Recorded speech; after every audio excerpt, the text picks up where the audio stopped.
আজকে তাদের রক্তের উপরে দাঁড়িয়ে নতুন বাংলাদেশ গঠনের জন্য আজকে অন্তর্বর্তীকালীন সরকারকে সবাইকে সহযোগিতা করতে হবে। সবাই রাজি আছেন?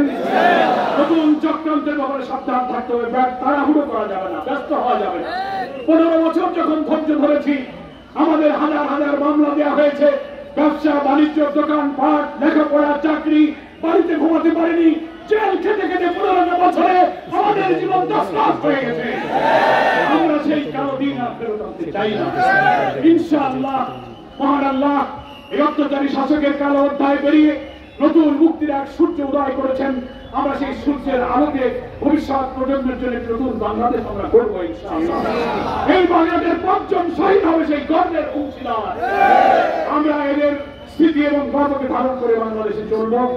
আসলে এক্ষুনি আজান হবে, আপনাদেরকে নিয়ে আমি একটু দোয়া করব। আজকে এটা কোনো জনসভা নয়, আজকে 4টি জায়গায় দোয়ায় গেলাম, হাজার হাজার মানুষের ঢল। এত বড় কি